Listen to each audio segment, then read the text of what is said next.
And welcome back to Hannity. So college graduations, they're well underway. And over the weekend, Supreme Court Justice Clarence Thomas delivered a commencement address to the graduates of Hillsdale College, and he spoke about political correctness.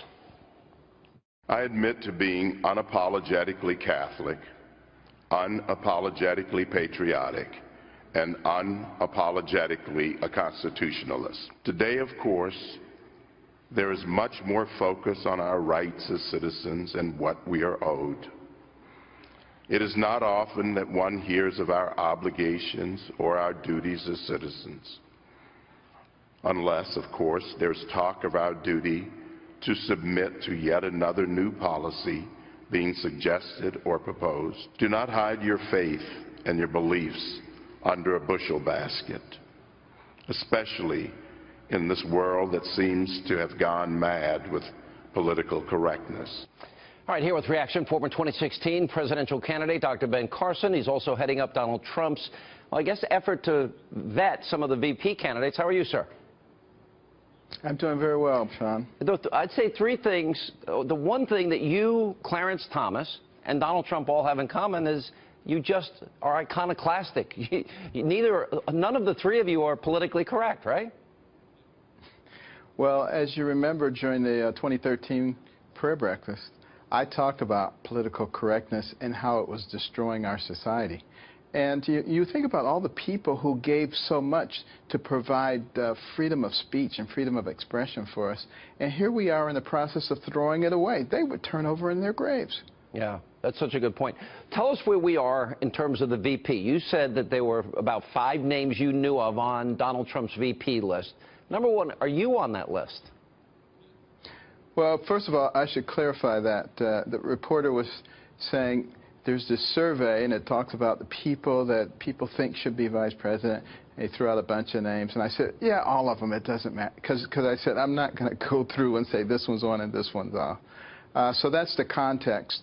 And then a lot of people took that to mean, well, these are the people who are on the list, which is completely Oh, the media untrue. got it wrong again. What a shocker. I can't believe it. Sort of like the New York Times piece against Donald Trump. Is it the obvious names that we would know? And do you know if you're on the list? Can you answer that? I don't want to be on the list. Let me put it that way. You don't want to be? I'm not interested in a government position. I think there's still a place for citizen statesmen. You know, there are a lot of things that need to be talked about in our society and written about in an unfiltered way. I think a natural position for you, and I think you articulated this as well as anybody on the campaign trail, was repealing and replacing Obamacare and replacing with health care savings accounts.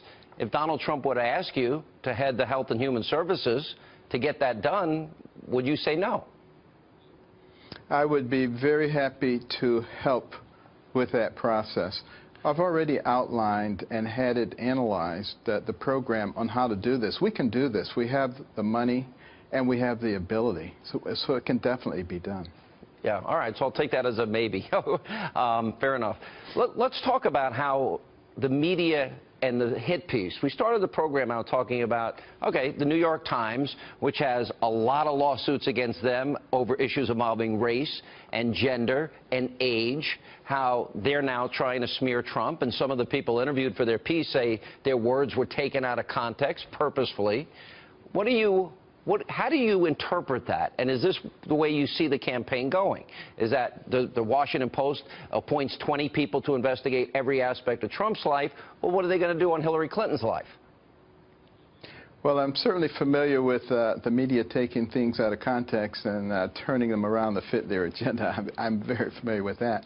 And clearly, the problem here is that the press, which is the only business protected by our Constitution, has shirked its duty to be honest and to be the provider of true information for the populace so that they can make intelligent decisions.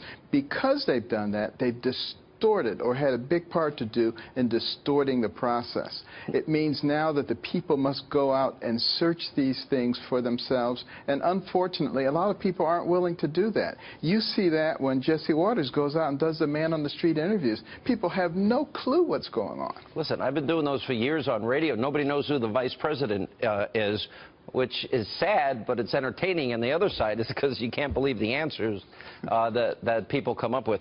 All right, Dr. Carson, always good to see you. Thank you. You too. Thanks, Sean.